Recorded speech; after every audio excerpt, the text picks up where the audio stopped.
Hi guys, welcome back to my another reaction video. तो चबूतरा madam ने डाला है एक और व्लॉग, जिसका टाइटल पढ़ के ही लोगों को थोड़ा सा शॉक लग गया कि भैया ऐसी क्या परमिशन मांग ली अपने सास ससुर से।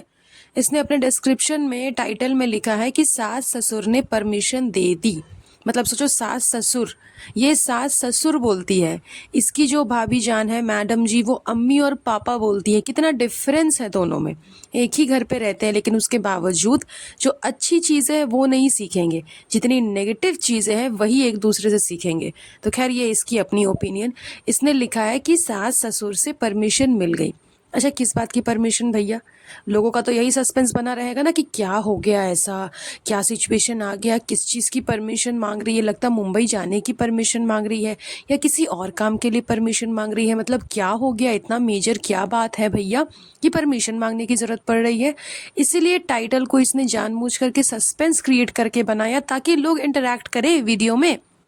नॉर्मल सी बात है, आप जितना सस्पेंस वाला टाइटल लगाओगे, थंबनेल लगाओगे, लोग उतना ज़्यादा आपके वीडियो को देखना पसंद करेंगे, जो कि ऑलरेडी आपका देखते ही है।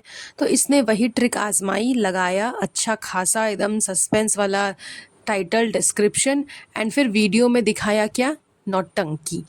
फुफ्फी से मिलने जा रहे, इससे मिलने जा रहे, उससे मिलने जा रहे। अरे 24 घंटे एटलीस्ट अपने घर पे रह कर के दिखाओ ना। तुम सास ससुर के घर पे आई हो, तुम्हारा तो खैर घर वो है नहीं, सास ससुर का घर है। तुम्हारा घर तो मुंबई में हो गया ना। तो ये सास ससुर का घर है, तो सास ससुर के घर पे जब सास ससुर के पास आई हो तो एटलीस्ट 24 घंटे तो उनके पास में रहो। नहीं 24 घंटे रहोगे, 20 घंटे तो रहो कम से कम, बच्चे को तो रहने दो।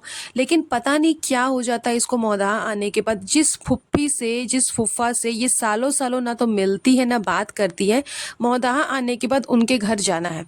क्यों? क्योंकि गिफ्ट्स बटोरने हैं ना फ्रेंड्स। बिना गिफ्ट्स के इसकी तो ज़िंदगी चलती नहीं है। गिफ्ट्स बटोरने हैं। और अभी तो हैदर आ गया है तो और भी ज़्यादा गिफ्ट्स मिलने वाले हैं इसको हैदर के नाम पे।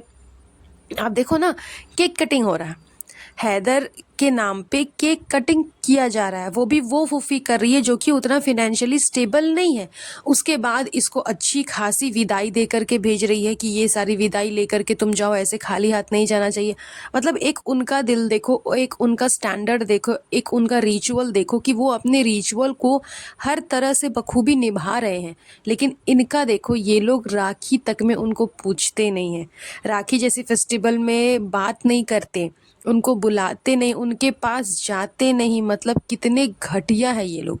रिश्तेदारी सिर्फ एक तरफ से नहीं निभाई जाती। सिर्फ किसी से गिफ्ट लेने को ही रिश्तेदारी नहीं कहा जाता, बदले में आपको देना भी पड़ता है। अगर किसी ने फॉर एग्जाम्पल किसी ने आपको इनवाइट किया अपने घर पे खाना खाने के लिए या फिर किसी पार्टी में, फंक्शन में, तो आपका भी ये फ़र्ज़ होता है कि आप भी उसको अपने किसी ओकेजन पे इनवाइट करो, तभी जाकर के रिश्तेदारी निभेगी। नहीं तो फिर रिश्तेदारी नहीं निभेगी। फिर रिश्तेदारी कैसा? सिर्फ किसी एक ही इंसान से आप लेते रहोगे एक ही तरफ से, तो और उसको बदले में कुछ नहीं दोगे, तो वो रिश्तेदारी नहीं होती। दोनों तरफ से रिश्तेदारी निभानी पड़ती है। तो इनकी ये जो फैमिली बॉन्डिंग ये दिखाती है मौधा आने के बाद कि मेरी बहुत सारी फूफी है, मैं सारी फूफी के घर में जाती हूँ, आज उनके घर खाना खाने जाना, आज उनके घर दावत है, आज वो कहीं जा रही है, बहुत दूर जा रही है, उनसे मिलने जाएंगे। सीरियसली तुम्हें इतनी सारी जो फिक्र यहाँ आने के बाद हो जाती है, मुंबई से क्यों नहीं होती? कभी आप लोगों ने इसके व्लॉग में देखा कि अपनी किसी भी फुफ्फी से कॉल करके बात करी कि फुफ्फी आप यहाँ जा रहे हो, फुफ्फी आप वहाँ जा रहे हो? इनफैक्ट जिस दिन राखी का दिन था, सबने राखी बांध ली और एट लास्ट इसने बोला कि फुफ्फी ने राखी भिजवाई है, लाओ पापा को बांध देती हूँ। सब कुछ हो जाने के बाद, और जब बांध भी रही है तो उस टाइम पे तुम कम से कम अपनी फूफी से बात करवा दो। मुझे तो लगता है इनके पास में इनकी फूफियों का नंबर तक नहीं होगा, ऐसा रिलेशनशिप है इनका। इन्होंने एक दूसरे के साथ अपने नंबर्स भी एक्सचेंज नहीं किए होंगे, तो कॉल कहाँ से करेंगे, बात कहाँ से करेंगे, या फिर करवाएंगे अपने अब्बू से? तो जिनसे तुम बात नहीं करती, जिनका नंबर तुम्हारे पास नहीं, जिनसे तुमको मतलब नहीं है, जिनकी सिचुएशन बिगड़ी है, खराब हो गई है, जिनके हस्बैंड की डेथ हो गई है, उस समय में तुम उनसे हाल समाचार नहीं पूछती और डला घूमने चली जाती हो। आज उन फुप्पी की तुमको याद कैसे आ गई? क्योंकि अभी कंटेंट चाहिए। अधिकतर लोगों का कहना है कि ये मोहदाह सिर्फ कंटेंट के लिए आती है, बिकॉज बहुत सारी चेंजेस हो जाती है ना जब ये मोहदाह में आती है, तो क्योंकि ये तुरंत तुरंत तो आती नहीं है, सालों साल बाद आती है मोहदाह, तो काफ़ी सारे चेंजेस हो जाते हैं, काफ़ी सारे बदलाव हो जाते हैं। उन्हीं सारे बदलाव चेंजेस को दिखाने के लिए और ये दिखाने के लिए कि देखो हमारे फैमिली के साथ कितना बॉन्डिंग है, हम अपने रूट से कितना जुड़े हुए हैं, ये व्लॉग बनाती है। बाकी इसका ऐसा कोई मोटिव नहीं है, कोई इंटेंशन नहीं है, कोई फीलिंग्स नहीं है फुफ्फी फुफ्फा की तरफ, उनके बच्चों की तरफ, सिर्फ वहाँ पे गिफ्ट्स बटोरने जाती है। बेशर्मी की तो हद पार हो गई। जब तुम गई हो फुफ्फी के घर तो तुम खाली हाथ कैसे चली गई? एक मिठाई का डब्बा लेकर के चली जाती, एक कुछ भी गिफ्ट हैम्पर लेकर के चली जाती, यूं ही खाली हाथ तो मुंह उठा करके सबके घर पे नहीं चले जाते इंसान। बट इसकी बेशर्मी देखो, इसके पास मतलब कॉमन सेंस नाम की चीज़ ही नहीं है। इसको स्टैंडर्ड ऑफ लिविंग जो होता है ना, इसके पास वो है ही नहीं। इसका ऊपर का माला खाली, इसके डब्बे में भूसा भरा हुआ है। दैट्स वाई ये खाली हाथ सिर्फ चली जाती है कि बटोर बटोर करके मुझको लाना भी तो है वहाँ से, तो मैं लेकर के क्यों जाऊँ।